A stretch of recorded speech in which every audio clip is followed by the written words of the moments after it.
I actually probably have to leave in a few minutes because I've got to go and fetch my son from a friend. I'm just looking at my haggard face. Yeah, there it is.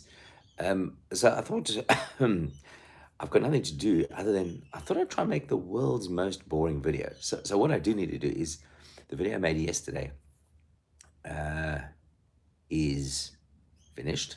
All right, it finally uploaded, which took like more than 12 to 14 hours. Okay, really boring. And I didn't sit there staring at it, waiting for it to get uploaded, but it took a very long time. Anyway, I'm having coffee in actually a cup that's not nearly boring enough. Beautiful cup. Bags under my eyes. It's a real problem when you get to see yourself this close and personal. Anyway, so what I actually need to do,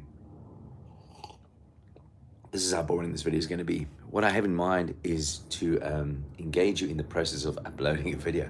So I did the video yesterday. Now I need you're gonna get to watch the absolute minutiae of my inability or confusion as I sit by a computer and try and do something.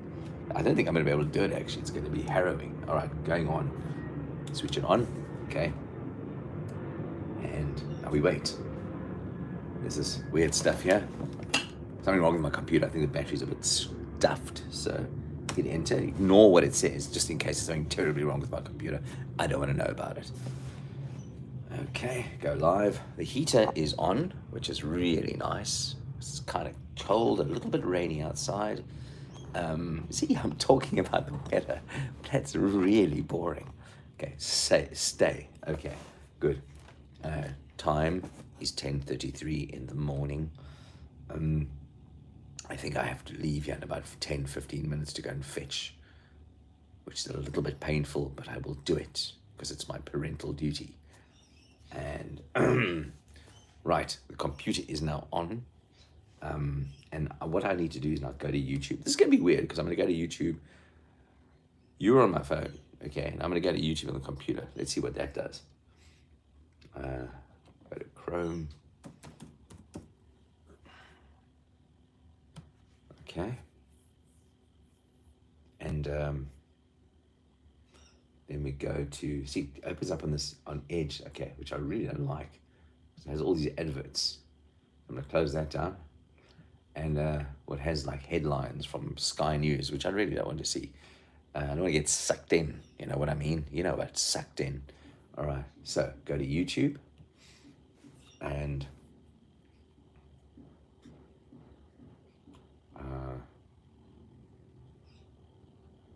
okay. Look.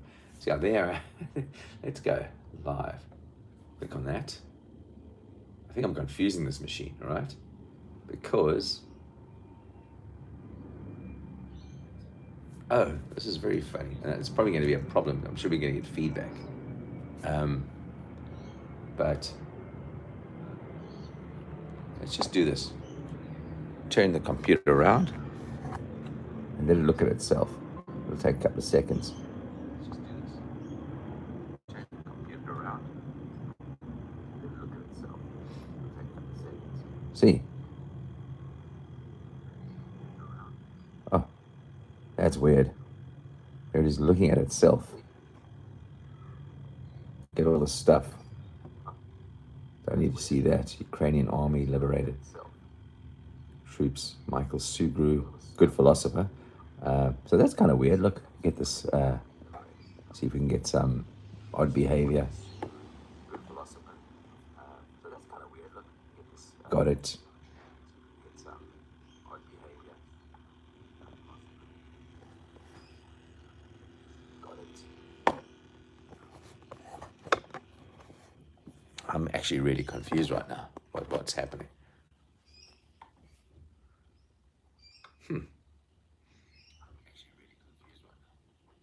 Okay, the world has calmed down a little bit. So, but that's fine. All right. So what I'm actually want to do is let's get serious, okay? Because I need to do this. I'm trying to do some work here, okay? Don't distract me. All right. So what I need to do is I'm watching myself talking, and I'm talking like behind myself. It's just very confusing. Okay, so what we're going to do is I need to go to my channel, right? Which is presumably what this is. I must be on my channel.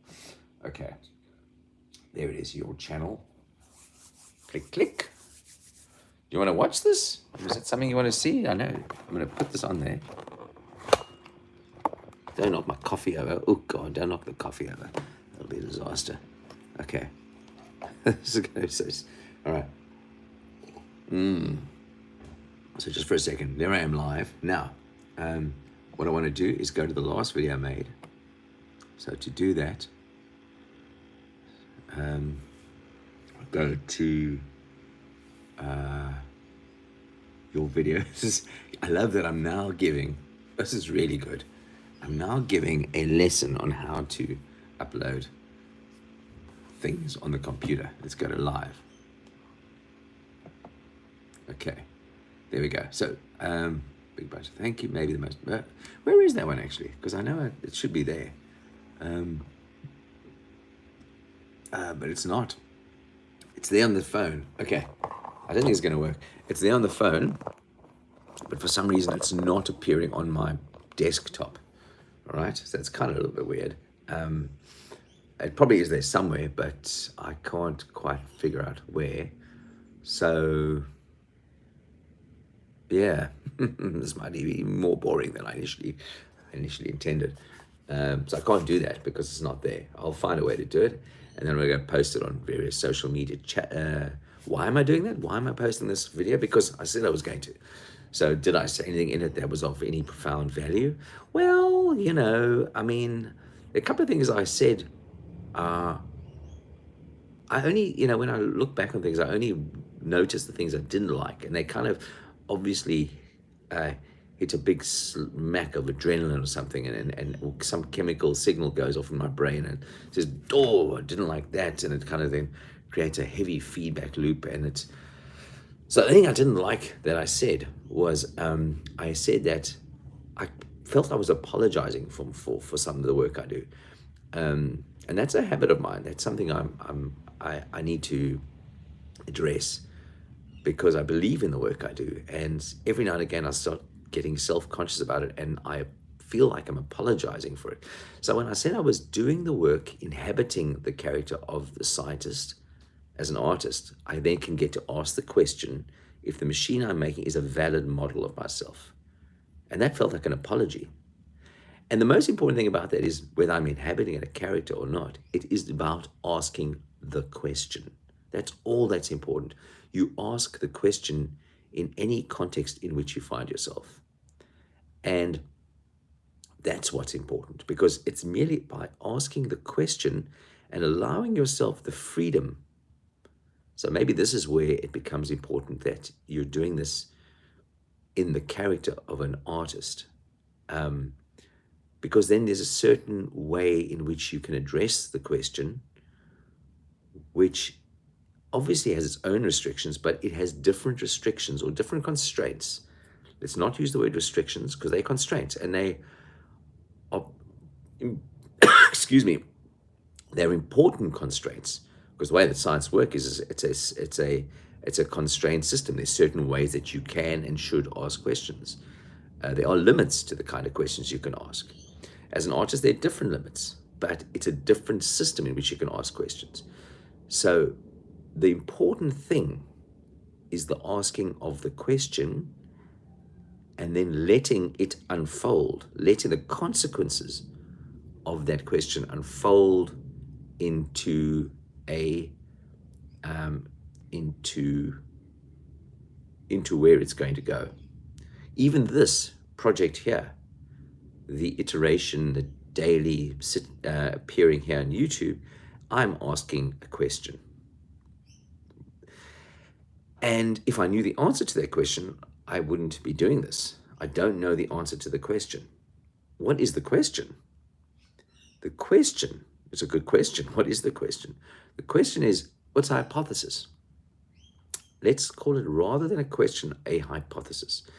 The hypothesis is, in the sake of the machine, The hypothesis is that it is a self-portrait of myself, or a model, not a self-portrait, a model of myself.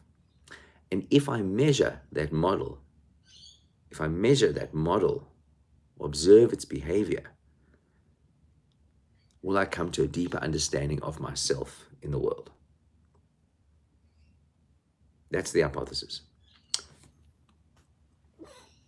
It's a hypothesis that's, and I would go so far as to say, it's a hypothesis that's certainly a question. It actually doesn't matter. It's, maybe part of the thinking is to stop thinking of it, whether you're thinking of it as an artist or whether you're thinking about it as a scientist. There's one thing I came to the other day, and maybe this is something worth mentioning. It's sitting right here on top of the table. So I'm going to just grab it out. It's sitting underneath this. Oh, quite heavy. These are objects from the CSIRO, by the way, that they no longer use. So they gave them to me. Right. So what I'm doing is grabbing this piece of paper, because I wrote on this piece of paper a couple of months ago something that I am starting to strongly believe. All right. And it's based on a pun, really, but I don't know if you can see it here. It says, I was considering myself as an artist.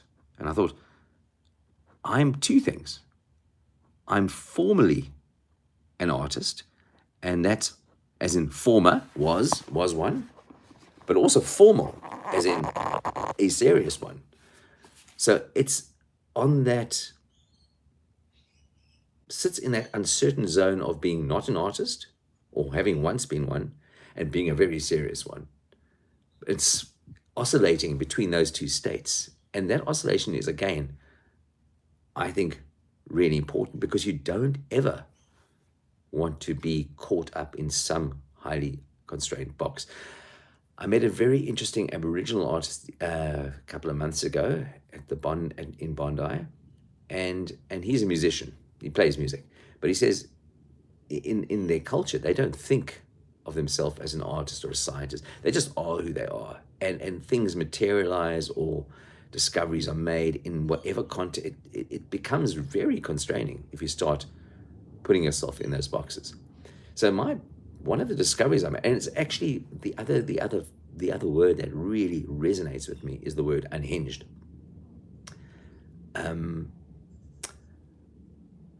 It's really important if you're going to go into the world and, let's say, discover things about yourself, discover things about the world, that you remove yourself from your moorings. Now, very often you don't know what those moorings are, but whenever you sort of go down a path, you're mooring yourself, you're mapping the world in front of your eyes. You're starting to get a sense of the space you're in, the mental space, the physical space, the drawing space, the art space. And then that starts creating its own constraints, starts constraining your movements as you get better at it, right? So very often you have to remove yourself from the comfort of what you're in to discover something else. My favorite story from the Genesis mythology or Genesis story, depending on which way you like to see it, is Abraham. Is Abraham walking out, leaving his father's house, which must have been a very nice existence, I would imagine, into the unknown. He didn't know where he was going, but he knew he was told to go there, and just go there, and he'll be shown, and he'll be shown where he should be going, and I think that's the essentially the narrative, and that's something I believe in very deeply, is that you have to walk into the unknown. It's where it's unconstrained. It's when new things are waiting for you. That could be the physical unknown or the mental unknown. Now, I know myself, I'm actually extremely anxious about going to the unknown. I don't like it at all. I don't like it in the life. I love it in my art explorations, there I can go into any unknown. I'm very comfortable to do it, and I don't mind if people are watching me do this thing, which I don't know what it is that I'm doing. I'm very comfortable with that, but not in life. Like, I get very anxious about going into the world. And I think part of that is because of immigration. When you immigrate, the one thing I noticed about immigrating is here I am living in Australia, coming from South Africa. When I immigrated, I got in an airplane in one country and I sat in a chair, and some 15 hours later, I got off an airplane, and so all I'd done for 12 hours is sit in a chair.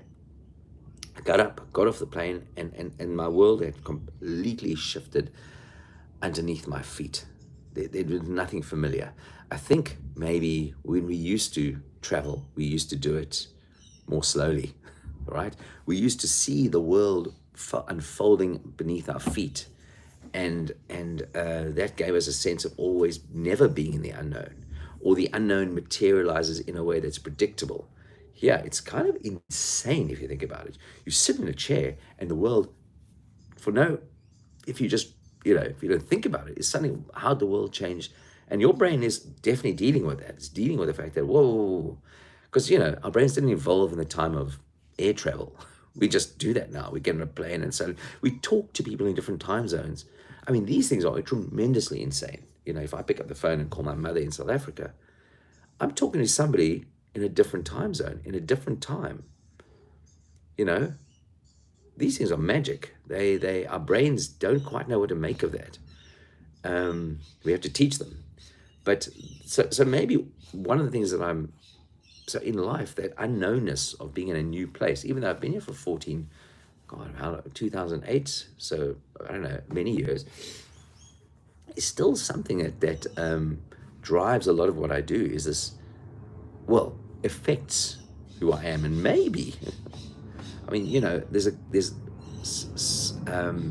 Gestalt way of looking at things, which I'm not that familiar with Gestalt, but other than that, there's something, the reason you're doing the thing you're doing, and my sister I think she understands a lot more about Gestalt than I do, and my friend Hedwig Barry, great artist in South Africa, speaks to me about why are you really interested in the thing that you're interested in. And that's, I think, the Gestalt, like what's missing, what's not. And for me, that walking into the unknown in my artwork versus walking into the unknown in my real life, the one I love and the one I'm very anxious about. Really interesting. Anyway, you didn't get to see me upload a video, which is really tragic, I think, because I couldn't find it.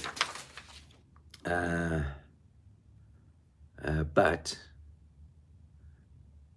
videos, I'll just click on that. Royal Scam. Yeah, it's just not here. And I know it's not here, not because I didn't do it, because it's on my phone. I'm refreshing the screen. Click on the live again. I'll just go to me live again because that's kind of fun.